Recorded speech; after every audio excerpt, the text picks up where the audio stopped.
Hey everybody, welcome to another episode of Reviewing Comics with me, your host, Alexander Turbin. Today we're going to be looking at The Blade of Shuriken, #1 from Eternity Comics. But before we get into that, I'd like to show you some of my own work.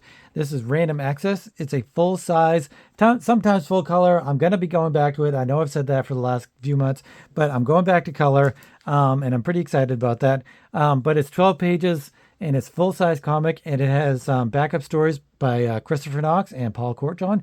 And you can get these at patreon.com/Alex Turbin, or you can go to my website, alexanderturbin.com, or you could just message me at alexturbin04401 at Instagram. At my website, we also have Mutandis and The Forlorn and Cyrene and Queller and all of these different comics that I've done in my previous career as comic book writer, artist extraordinaire. So yeah, now that we're all done plugging everything, let's get back to Shuriken. So The Blade of Shuriken, #1. This is not really #1. I mean, it is, but I guess there was a regular Shuriken that went for maybe 10 issues, I think, from Cyber something, something. Anyway, I guess he stopped publishing his own comics and went to Eternity. They must have made some sort of deal or something. So there's a nice little intro from the creator, and here's all the editors and stuff like that. So The Blade of Shuriken is from 1987, and like I said, it's from Eternity Comics, and that goes under the whole umbrella of Malibu. I've been talking to some of the artists and creators from Eternity and Malibu and stuff like that, and I guess most of it was owned by the creators, so you won't be seeing a lot of, like, I don't think you'll be seeing Shuriken, The Blade of Shuriken, as a Marvel thing, even though Marvel owns all of Eternity and all of those other companies that were under the Malibu umbrella, shall you say. So Shuriken has like 10 issues of story, and but none of that is touched on here, I guess, or a little bit, but not too much. Excuse me. So let's just jump right into this, and I'll tell you who the creator first is. Created, written, and drawn by Reggie Byers, and inked by Robert Durham. So I guess they've done a lot of work together, and he's done a lot of other stuff. I guess he worked for on Robotech for Eternity as well. So that's another thing that he was working on. He's really, I mean, you can tell this is American manga, and it's super heavily inspired by, Robotech and all these other Japanese manga comics. And there's a lot to say about this book. I just read it. I had never read it before. This wasn't something that I picked up back in the 80s or 90s or whatever, and kept in my collection. This is something that I just got a few months ago. And let's just dive into it, and then, like always, I'll go back and share my thoughts on the writing and the art. So there's a knock on the door, and you can see this cat. And Shuriken, who her name is Kyoko, I think. Yeah, I'm pretty sure. And she wakes up, it's 3 o'clock in the morning, and she's like, oh my gosh, it's my aunt. So, and she says, deja vu. So that must harken back to something that happened in the original Shuriken comic. But they just have a lot of dialogue. This is kind of a heavy dialogue comic book. And the dialogue is very, very Japanese anime-esque. And not so much the anime now, but definitely like older 70s anime manga inspired, where it's it's very plain kind of English, plain speaking, and it's just kind of, it's a little bit not childish or kiddie-ish, but definitely has a simplicity to it that's not in no way a bad thing. It's just that it's not a super hyper complex story, and the characters are pretty unique and complex, and they're written well. But let's get back to the story. This is one thing that kind of boggles my mind a little bit. I don't really understand it. So she's the aunt is spending the night at the niece's house. That's cool. That's great. And we all know that women run around naked or half naked when they're at home. But she has her shirt open for some reason. I'm not entirely sure. At first, I thought maybe it was a mistake, and but then more and more panels show that whoops, that she is actually has her shirt open. I mean, I know that she wants to be comfortable, but that's a little bit. It doesn't really fit in with the tone of the comic. The tone of the comic is a little bit of innocence, and that just kind of adds a little bit of risque to it. But although it's not, they don't see nipples or anything like that, but it's just a little bit of risqueness that I'm not entirely sure was really appropriate in the comic. I love to draw boobs and stuff like that, and I love them as much as everybody else. But you kind of have to have your a time and place. Um, like I said, this is kind of a very innocent comic. So they go back and the aunt is kind of telling Kyoko what's been happening. She joined the yakuza and as some sort of bookkeeper, and she really didn't really want to, but the money was so good, and she just keeps conveying that even though the money was so good, after she got a good amount of savings, her conscience couldn't she couldn't hold her conscience anymore, so she tried to quit. And even though the boss, whoever, I can't remember what his name was, wouldn't let her quit, he really wanted her to continue working for him. So he kept sending people to try to convince her to keep working for him and stuff like that. And then eventually, an assassin comes, and this is where the early '70s manga anime really comes together. I mean, look at this character. He's super old school manga '70s. Looks like something from Ninja Scrolls or something like that. I'm not a huge fan of anime or manga, but I do have a little bit of knowledge and a little bit of I do like a little bit of stuff. I mean, I love Akira and Lone Wolf and Cub and stuff like that. Some of the older stuff. I'm not really into the newer stuff, but you never know. I might change my mind and get into it. Um, but this guy harkens back to some old Star Blazers and um, G Force and stuff like that. So he visits the aunt and says, either keep working for the boss or you're gonna die. So Kyoko says, or the aunt is like, I just ran to America because this happened in Japan, and I just ran to America, running and hiding from the boss, so he'll just kind of leave me alone. And Shuriken is just like, you can't run away from your fears and stuff, which is kind of silly because he's Yakuza and he's gonna kill her if he doesn't run. She's not a ninja. Kyoko is like a ninja kind of samurai, something like that. Here's some cool advertisements by Eternity. I'm gonna try to get a whole list of Eternity comics. I think I kind of want a whole collection of Eternity comics, and really to go through almost everything they have, because I really love the Eternity comics brand, I guess.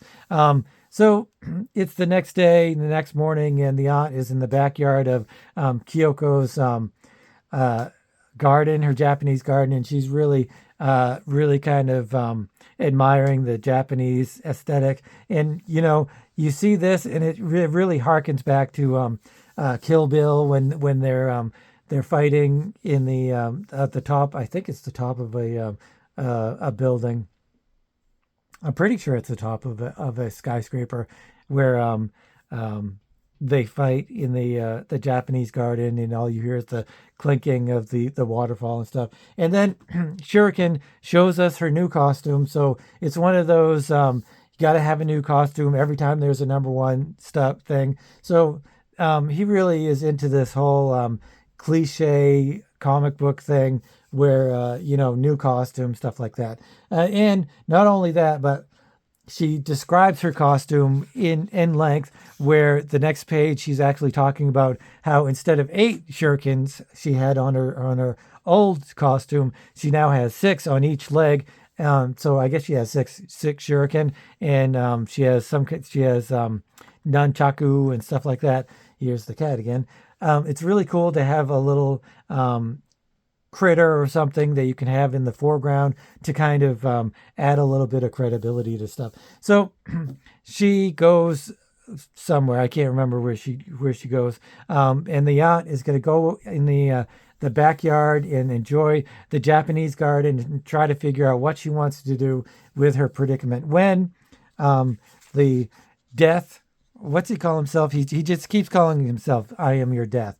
He's some kind of I don't think he's demonic, but he's an assassin, and he's saying that you're right. The boss doesn't think that you should work for him anymore. I'm here to kill you. Basically, is all he's saying. And here's all of the EC Eternity comics that are coming out that month, and he's just going on about how he's going to murder her and how he's death and all this stuff. When Shuriken jumps in from behind, smashes through the building, gives him a punch in the face, and he's just like,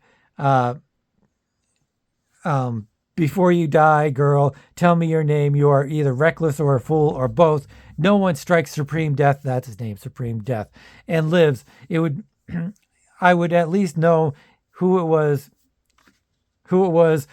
mere who it was, more courageous than any man I've met. Yes, any man.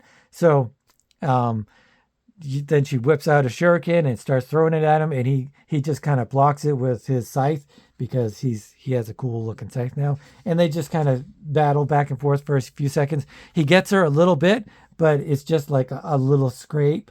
And at first she doesn't really realize that it's gonna be anything. But then she whips out her nunchucks and starts whacking him in the face. I guess, I don't know, does he? Yeah, she whacks him, and then she kicks him, and she knocks his mask off, and he really has a skeleton head, and he just kind of attacks her again. And this is when, here's some cool more advertisements, which are pretty cool. He gives her a knock, and she flips him over, and he starts to kind of float around a little bit, and she thinks that at first that he's like magical. The aunt thinks he's magical or a demon or something, but Shuriken knows that that he's just using illusions, and that he's really just a dude under that mask, and he's not a demon at all. And then, but it was some sort of poison that he got on her, so she thinks she's on fire. She's having these hallucinations where she thinks she's gonna die, and the aunt is like trying to console her, saying, "You're not on fire. Nothing's going on. It's perfectly fine." And then she gets all angry at Supreme Death, like, he's not gonna kill her anyway. But I guess he's having some kind of compassion or something. Maybe you are convinced now, Shuriken, that I am no hoax. Miss Yamashita need not worry about me anymore. It is Shuriken who had best worry. So he just kind of wants to fight, but he's having, I could have killed you while you were shivered, but when mercy is needed next time, it will not be there for you. Farewell. So he's not going to have mercy next time. So he just takes off, even though he could have killed both of them, which is a little odd, but it is what it is, and that's perfectly fine. She's still shivering from the poison, but I guess the poison doesn't kill you. It just makes you see things that are your worst fear. And next issue, Libra. I don't know. It's some sort of character or something like that. So yeah, like I said, created, written, and drawn by Reggie Byers. So let's go into his writing. The writing is surprisingly, I say surprisingly because I really wasn't anticipating anything really that great for the writing. And the plot is not a very thick, not very intense or interwoven or anything like. It's kind of a simple plot, but there's absolutely nothing wrong with that. There's a lot of action, and he brings you into the action. Well, I don't know. There really isn't a lot of action. There's a lot of action towards the end where she's having the fight with Supreme Death. But at the beginning, it's just her and the aunt talking about different things. Only it's not boring. Her talking about working for the Yakuza and stuff. Maybe it's because of the page layouts and the panel layouts, which I'm going to get to when I'm talking about this art. But it reads very smoothly, and even though they both kind of talk the same, you really kind of know that they're related, and so really that's the reason why they kind of talk the same. And like I said, it's very 70s 80s manga anime inspired. Like I said, it's very simplistic dialogue, but not really. Don't take a simplistic dialogue as it being a bad dialogue, because it is very good. It's not like I enjoyed it. It's not like it was badly dubbed. It's more like he saw all of these badly dubbed movies, animes, and mangas and stuff like that, and then he transitioned it in his mind into something a little bit simpler, but also very straightforward. But also it makes a lot more sense. It doesn't have the errors that the badly dubbed Japanese anime had back in the day. It's not like miswording English stuff. It's just he's translating his vision of what anime is into this page, which is really great. And maybe if he had done something that I enjoyed a little bit more, maybe if he had done a Star Blazers or something like that, I would have been a little bit more into this. And that even by no means means that I didn't enjoy this comic, because I did. I really did enjoy this comic. It's just some things are not for particular taste. I really, like I said, I enjoyed the anime, the Supreme Death. He's super Star Blazers ish, not so much Star Blazers, but G Force. I could totally see him in a G Force comic, or Battle of the Planets, if you will. In his love for, you can tell his love for comic books and the genre when he introduces the costume, and he just totally breaks down the new costume specs, and it's almost like a who's who of DC Universe, or Marvel Universe presents, or whatever like that. It's just kind of really explaining the ins and outs of her new costume, and it's really just fun. It's fun. That's probably what I would take away from this comic and reading it and enjoying it. Is it's fun. It's not dark. It's, there's some action, and there's a little bit of violence, and there's a little bit of nudity with her having her shirt open in the earlier part. But it's just a fun comic that you're not really supposed to take it too deeply or whatever, but it's just an enjoyable read, and not dark in any way. So, like, yeah, I mean, they all have good voices, and the plot moves along smoothly. You don't have to reread anything. And there's actually a page here which I really in particularly enjoyed. It's part of the art too. So we're going to talk about the art. I really enjoy his art. It's very clean. It's very this right here. The panels could have gone. You could have gone here, here, here, and then here, but because the way it's written, but you really know exactly where to go, because she's looking down at this panel. It's like a snake that goes back and then through. So it really works. It could have, like, this maybe should have been over here, and she could have been looking here, but this whole page really works. It makes sense. I didn't have to reread it. I did reread it because I was just appreciating the narrative art in it, and it's really, really great narrative art. One of the things that I really noticed about this comic, and I've kind of gone back and forth with a lot of creators, or some creators, about the amount of panels, especially you look at Image Comics and the amount of panels that they went from, Marvel's 5, 6, 7 number of panels per page to 4, 3, 2, or whatever. And it really, this book really brings about the point of why I think less panels is actually better. You do have a 4-panel page here, which is one of the setups that I often do. And but I mean, look how big these characters are.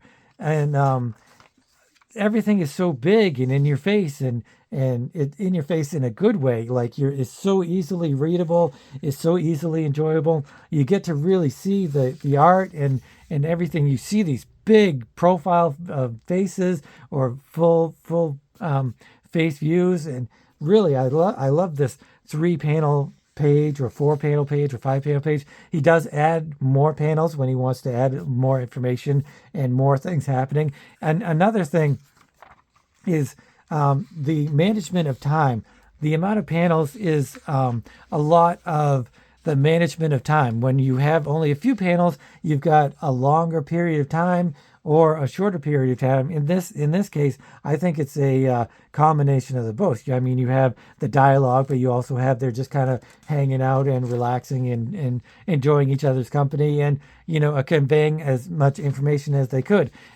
Whereas this has a lot of action going on, but nothing is cramped. There's nothing ever cramped about anything, and I really love his panel layouts and the way he uses 4, 5, 6 panels, or like here's a nice splash page, or 3 or 4 panels here, 4 panels here. Here's one big splash page or double page splash page, which is pretty cool. And I really do love his nice, clean artwork, and it is totally harkening back to manga or anime or something like that. And especially if you're into that, then this is definitely the book for you. So yeah, it's really, really a fun read. I really had a good time reading this, and I recommend it mostly for people who are into anime, manga, or any kind of older Japanese stuff is really kind of cool. And if you're looking for something a little lighter and not so intense, then this is also for you. So my review for it, my number score is, if I see more shurikens, will I go out there and get it? Probably not. But usually that is a base for like a 6 or a 7, something like that. It's not that this is bad. This is just simply not my kind of comic book. It's not my kind of art.